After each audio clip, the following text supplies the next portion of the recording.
अब मान लीजिए again we will consider two dimensional electrical coordinate system. एक प्लेन पर मोशन दिखाएंगे, वो डिस्क्राइब करेंगे, वो दिखाएंगे कैसे डिस्क्राइब करनी है। This is x axis, this is y axis, here is the origin O। Suppose initially particle somewhere here at point A, ठीक है ना, और इसके position coordinate, initial position coordinates जो इसके है, मान लीजिए x0 and y0 with initial position coordinates at an instant of time t equal to 0। इस वक्त टाइम क्या है, t इक्वल टू 0, ठीक है। अब ये मूव कर रहा है फ्रॉम पॉइंट A, ठीक है ना, टू पॉइंट B। अब ये यहां पे पहुंचा, suppose here is another point B। After some time it may be somewhere here if it is in motion and the position coordinates are x, y at an instant of time t. Is this clear? This is the initial position of the particle, this is the final position of the particle, and we want to describe its motion from A to B. Is this clear? तो कैसे करेंगे हम? सबसे पहले हम देखेंगे जो जब पार्टिकल पोजीशन A पे था उस वक्त पोजीशन वेक्टर क्या है इसका, तो हम we will draw an arrow from the origin to the present position of the position of the particle at its time t equal to 0, initial position of the particle, ठीक है ना। Suppose this is r0 से represent करेंगे। So r0, what is r0? It is the initial position vector of the particle, ठीक है ना, at its time t equal to 0, ठीक है, okay. And now after some time, suppose it is somewhere here at point B of coordinates x and y at its time t, ठीक है। Then अब यहां इसका पोजीशन वेक्टर ड्रा करेंगे।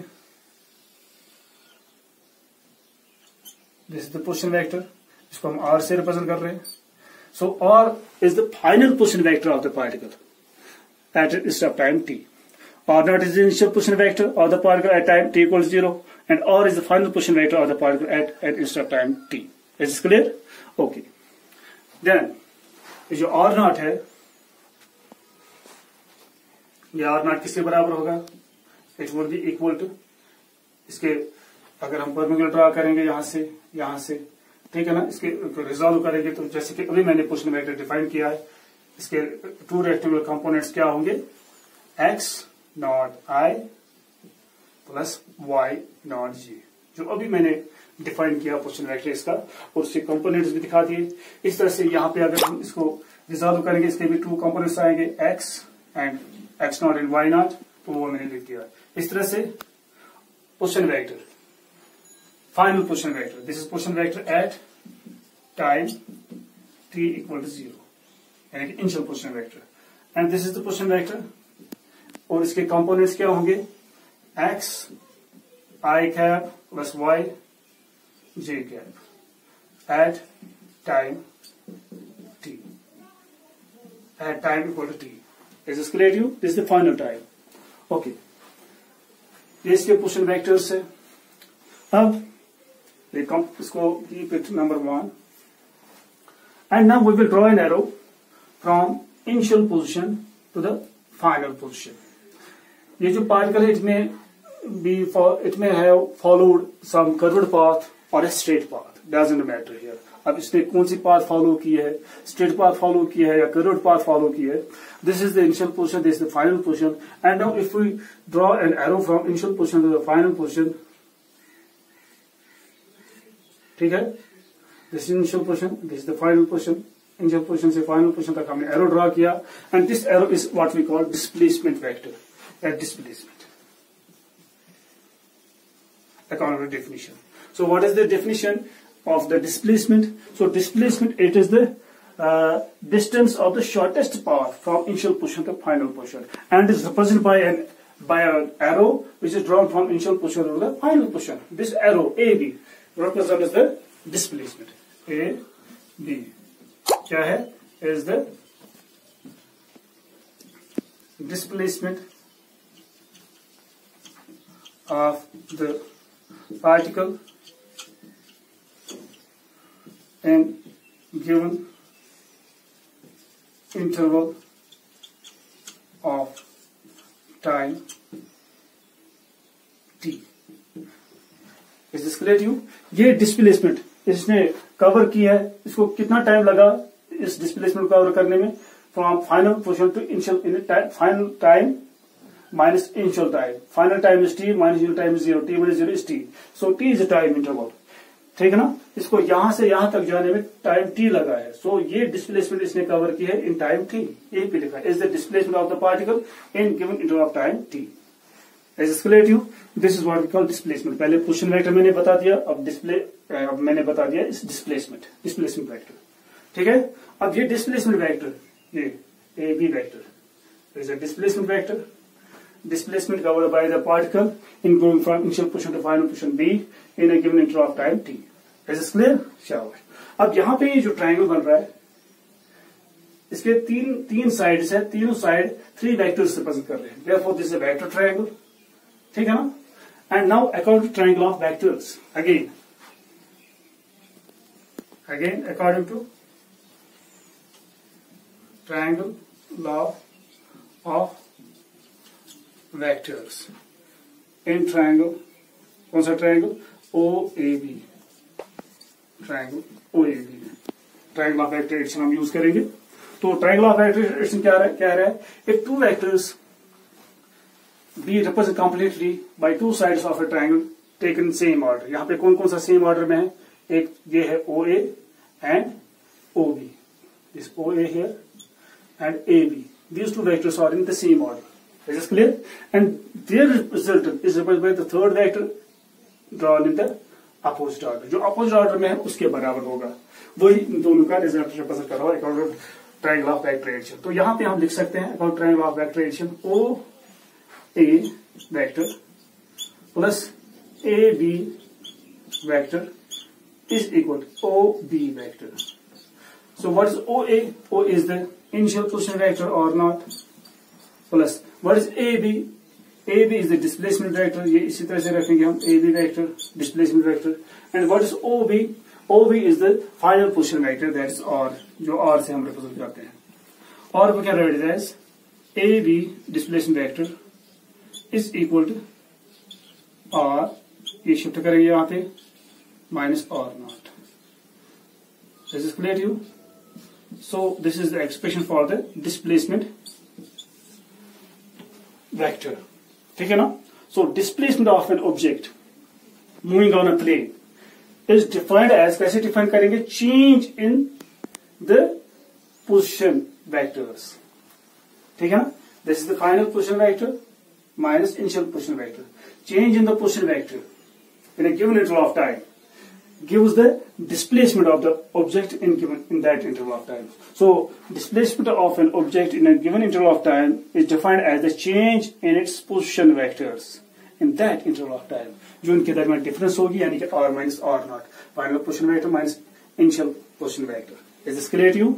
इसी तरह से वन डायमेंशनल मोशन में, अगर वन डायमेंशनल मोशन होती तो उसमें अगर इनिशियली पार्टिकल यहाँ पे था, ए पे था, उसका पोजीशन कोऑर्डिनेट था x not is the initial position. अब यहाँ पे फाइनल पोजीशन है b पे, तो यहाँ पे फाइनल पोजीशन है x, ठीक है। तो यहाँ पे ऑरिजिन है, तो अगर यहाँ से यहाँ एरो ड्रा करेंगे, this is the initial position vector x not. अगर अब यहाँ से यहाँ तक एरो ड्रा करेंगे, this is the final position vector, that is x। अब अगर चेंज देखेंगे, x minus x naught, final position vector minus initial position vector, and this gives the displacement vector AB. Same is the case here. अब यहाँ पे R से represent कर रहे हैं, बिकॉज इसमें दोनों कोऑर्डिनेट्स है, x का कंट्रीब्यूशन भी है, y कंट्रीब्यूशन भी है, this is two dimensional motion, पर यहाँ पे एक ही डिस्टेंस है along, that is along x axis, ठीक है ना। तो यहाँ in one dimensional motion displacement is represented by x minus x not, यहाँ पे आ रहा है R minus R not. Is this clear? शाबाश। या R माइनस R नॉट क्यों आ रहा है? क्योंकि R में दोनों कोऑर्डिनेट्स प्रेजेंट मौजूद है, दोनों कंपोनेंट्स, x कंपोनेंट और y कंपोनेंट, इसमें भी x कंपोनेंट और y कंपोनेंट जो मैंने ऊपर दिखा दिया। Is this clear? शाबाश। ये साथ साथ में वन डायमेंशनल मोशन के साथ कंपेयर कर रहे हैं हम इसको। तो यहाँ पे देखिए, ओके नाउ अब यहाँ पे R के लिए पुट करेंगे, R नॉट के लिए पुट करेंगे, you can write it as, यहाँ पे दिखा देंगे। Now the displacement vector is equal to r minus r naught is defined as the change in the position vectors, ठीक है ना, position vector of the particle. And now r के लिए put करेंगे, r is equal to इसके components plus y j minus r naught put करेंगे, x naught I plus y naught j, ठीक है. These are the rectangular components of r and r naught. ये इसके rectangular components हैं. And we can write as, ये हमने यहाँ पे यूज किया फर्स्ट इन दिस इक्वेशन. तो जो i components वो अलग लिखेंगे, x माइनस x naught आएगा, I naught बाहर आएगा. इस तरह से j components है, यानी कि y components वो अलग लिखेंगे, प्लस ये आएगा y minus y naught j. This is the expression for the displacement, ठीक है ना, of an object in a given interval of time t is in the component form. These are the, ये इसका x component है, ये इसका y component. X minus x naught is the x component of the displacement and y minus y naught is the y component of the displacement. Is this clear to you? तो यानी कि x direction में कितनी displacement होगी, y direction में कितनी displacement होगी. This is the expression number second. Okay? And now इसका मैग्नीट्यूड भी देख सकते हैं. This is expression for the displacement vector. अब मैग्नीट्यूड अगर देखना होगा, एक्सप्रेशन फॉर द मैग्नीट्यूड खाली ए बी से भी रिप्रेजेंट कर सकते हैं, यानी कि लेंथ ऑफ द डिस्प्लेसमेंट, ठीक है ना. तो वो किसके बराबर होगा, under root of. And these two components of perpendicular, these are the rectangular components, और ये परपेंडिकुलर है आपस में, तो इनके दरमियान जो एंगल होगा वो 90 होगा. तो जो जब हम मैग्नीट्यूड देखते हैं तो third term again cos 90 is zero, वो जीरो एलिमिनेट हो जाएगी. तो यहाँ पे आएगा x minus x not square plus y minus y not square. This is the another expression for the magnitude of the displacement.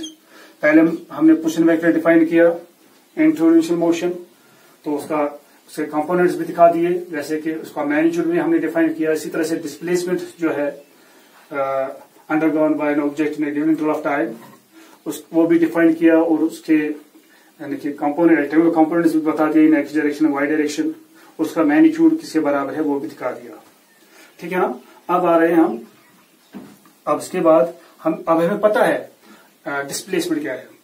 And what is time interval, time interval, and the time interval is t, isn't it? Final time minus initial time, t1 is 0, it is t. T is the time interval. Therefore, AB is the displacement and t is the time interval, then the velocity of the object or a particle किसके बराबर होगी? It would be equal to displacement, according to definition, displacement divided by time taken. So what is and the velocity is equal to v, it is a vector quantity, and here displacement is a v vector and the time taken is t. Is this clear? अब इसमें ये put करेंगे हम. The velocity is therefore equal to ab के बदले हम लिख सकते हैं ए बी, यहाँ पे मैंने लिखा था it is equal to R minus R not change in the position, पहले यही पुट करेंगे. तो इस तरह भी लिख सकते हैं R minus R not divided by t. This is the expression for the. अब ये वेलोसिटी, दिस इक्वेशन नंबर 4. नाउ इसको हम करेंगे cross multiply. You can write it as v t is equal to R minus R not. Okay, and now इसको shift करेंगे left side. We can write as R is equal to R not plus v t. Okay, and this is the equation of motion. If velocity is constant, then this is the equation of uniform motion. अगर velocity constant होगी, then it is the equation of uniform motion. Okay, equation of uniform motion. Keep it number, equation number 5. Okay, and now this can also be written in component form में भी हम लिख सकते हैं, जैसे कि from पहले लिखेंगे यहाँ पे दिस इज द, यहाँ पे लिखेंगे this is the equation of motion. If velocity is constant, then this is the equation of uniform motion. Okay, and now अब यहाँ पे R के कंपोनेंट्स रेक्टेंगुलर कंपोनेंट्स पता है और नॉट के रेक्टेंगुलर कंपोनेंट्स पता है आपके. इसी तरह से वेलोसिटी जो है, वेलोसिटी, अब जो वेलोसिटी की डायरेक्शन क्या होगी? वेलोसिटी की डायरेक्शन वही होगी जो डिस्प्लेसमेंट की डायरेक्शन है. तो डिस्प्लेसमेंट की डायरेक्शन क्या है? A to B, ठीक है ना. और ये डिस्प्लेसमेंट वेक्टर कहाँ पे लाई कर रहा है? It is lying where on the XY plane. अब जो वेलोसिटी वेक्टर है वो कहां पे लाई करेगा? वो भी लाई करेगा इन XY प्लेन, ठीक है ना. A B displacement vector XY plane पे लाई कर रहा है, तो उसी डायरेक्शन में वेलोसिटी भी होगी, वो भी XY प्लेन पे ही लाई करेगा. तो वो हम इस तरह से दिखाएंगे. This X axis, this is Y axis, this origin O here, and now we will draw a velocity vector. तो वेलोसिटी वेक्टर की डायरेक्शन वही होगी जो डिस्प्लेसमेंट की होगी. तो इसके पैरेलल में हम यहाँ पे वेलोसिटी वेक्टर ड्रॉ करेंगे. This is the velocity vector. इसके पैरेलल में this is the velocity of the object, ठीक है ना. Okay, and now if this is the velocity, and अगर यूनिफॉर्म वेलोसिटी होगी तो इंस्टेंटेनियस वेलोसिटी भी होगी, एवरेज वेलोसिटी भी होगी. अगर वेरिएबल वेलोसिटी होगी तब ये जो वेलोसिटी यहाँ पे आ रही है, this is the average velocity there, ठीक है ना. उस वक्त ये एवरेज वेलोसिटी होगी इन दिस इंटरवल, ठीक है ना. उस वक्त इंस्टेंटेनियस वेलोसिटी नहीं होगी. Let me tell, this is very important point, this is to be kept in mind. अगर वेरिएबल वेलोसिटी होगी तब ये जो वेलोसिटी वेक्टर ये एवरेज वेलोसिटी होगी.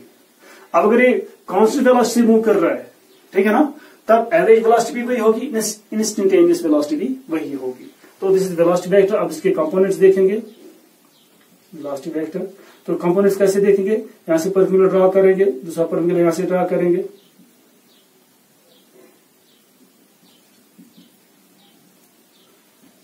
ऐसे ड्रॉ करेंगे यहाँ पे this velocity vector V.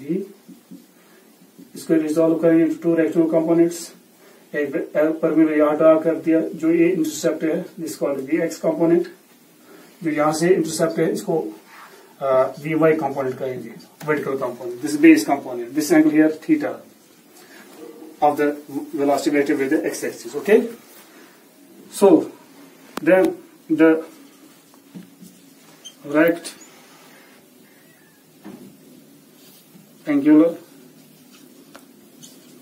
components of velocity vector V are क्या है?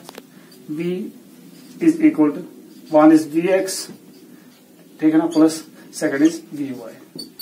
These are the two rectangular components. को इस तरह भी लिख सकते हैं हम, Vxi मैग्नीट्यूड अलग और डायरेक्शन अलग, प्लस Vyj, ठीक है. Okay, keeper number 6, put for और नॉट एंड V, ये तीनों हम इनके कंपोनेंट्स लिखेंगे इसमें. तो इक्वेशन 5 इन कंपोनेंट फॉर्म में इस तरह से आएगी. Equation 5 can be written as in component form. R के बदले आएगा यहाँ पे x I plus y j is equal x not I plus y j. ये इनके कंपोनेंट्स है, ये और नॉट के कंपोनेंट है. एंड इस तरह से v के कंपोनेंट्स लिखेंगे. v का कंपोनेंट्स है Vxi plus Vyj into T, ठीक है. अब इसको थोड़ा सा सिंप्लीफाई करते हैं. xi plus yj is equal x not I, यहां पे भी I है, यहां पे भी I है. जो I कंपोनेंट्स वाले हैं जिनकी डायरेक्शन अलोंग एक्सिस होगी वो हम एक साथ लिखेंगे. तो यहां पे आएगा x नॉट प्लस Vxt. तो इसके साथ भी I है, इसके साथ भी I है, इसके साथ T भी है, दोनों के साथ T भी है. तो T साथ रखेंगे तो I बाहर आएगा. तो उनके लिए एक ही डायरेक्शन है. प्लस इस तरह से ये और ये अलग लिखेंगे हम, y naught plus Vy T j, ठीक है. Okay, keep it number 7. This equation is correct if the coefficients of I and j on both sides are separately equal. अगर I के coefficients और y के coefficients separately equal होंगे तभी equation सही होगी. हम मानते हैं ये इक्वेशन सही है. तब क्या होगा, जो I के coefficients लेफ्ट साइड है वो यहाँ जो राइट साइड जो I के coefficients है उनके बराबर होगा. ठीक है ना. तो we can write as equating the coefficients of I and j separately on both sides. Equate कीजिए इनके कोएफिशिएंट्स. तो यहां से लेफ्ट साइड x का कोएफिशिएंट क्या है, I का कोएफिशिएंट क्या है, x इज इक्वल. यहां से x का I का कोएफिशिएंट क्या है, it's x not plus v. ज्यादा पतला लिखता है.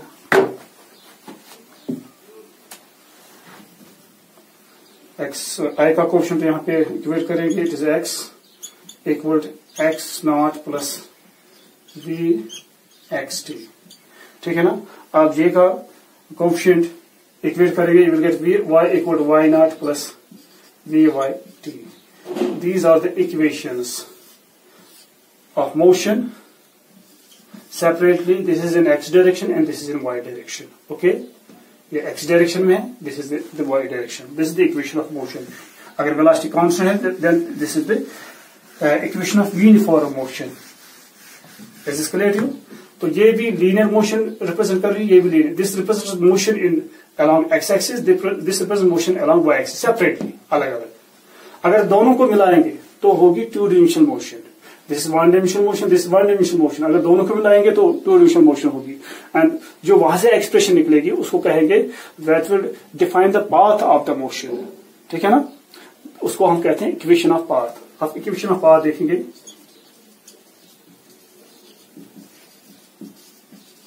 इक्वेशन ऑफ पाथ, तो उसके लिए क्या करना है, टी को एलिमिनेट करना है फ्रॉम दिस इज, इसको सेपरेटली नाम रखेंगे. This is 8, this is 9. From equation number 8, we can write as x. इसको शिफ्ट करेंगे यहाँ पे x not equal to v x t. तो t बनेगा किसके बराबर, x minus x not divide by we x. ठीक है. तो ये हम पुट करेंगे इन दिस 9th इक्वेशन में. Equation number 10 put 10th in 9th equation. Okay. What will you get? You will get y is equal to y naught plus vy. t के बदले यहाँ पे ये पुट करेंगे x minus x not divide by we X. और we can write as y is equal to y naught plus vy divide by we X into X minus x naught. Okay. अब इसमें this is the equation between two variables. One is y and second is x. Two variables are there. अगर if v is constant, अगर velocity constant है तब ये ratio भी constant होगा. We Y, इसके कंपोनेंट्स भी कांस्टेंट होंगे. This y component, this x component, ये भी कांस्टेंट होगा. Then v y divide by we x is equal to m से रिप्रेजेंट करेंगे एट इज कांस्टेंट. m से हम रिप्रेजेंट करेंगे. तो इक्वेशन क्या बनेगी, तो यहां पे लिखेंगे this will become y is equal to y naught plus m times x minus x naught. Now what is this? This is the equation of a straight line.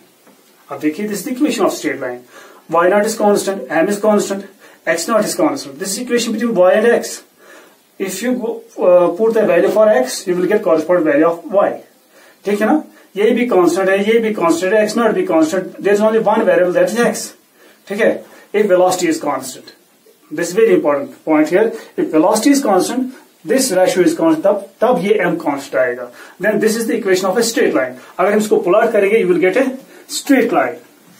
तो अगर हम इसको प्लॉट करेंगे, तो प्लॉट करने के बाद जो ग्राफ आएगा between x axis and y axis, this is x axis, this is y axis. तो ग्राफ आएगा, ग्राफ इस तरह से आएगा, straight line, you will get a straight line like this. Is clear? So what is this? It is the path of the particle, this is the path of the particle और point object. ये path होगी, तो path कैसी होगी? Straight line path. कब? अगर इस under this condition if the velocity is constant, ठीक है ना, अगर वेलोसिटी कांस्टेंट होगी देन अगर हम ये प्लॉट करेंगे तब एक ही वेरिएबल होगा, जब प्लॉट करेंगे you will get a straight line. This is the equation of a straight line. So if we plot this, we get a straight track. So it means that the particle moving in a plane with constant velocity, ठीक है ना, is having a straight line track. Is having a straight line track. The path of the particle, where this is the equation of a straight line of slope. इसका slope किसके बराबर होगा? m के बराबर। m is equal to vy by dx। vy by dx इसका slope है, ठीक है ना, ये इसका स्लोप डिफाइन करेगा m। Is this clear to you? So this indicates that the path of a particle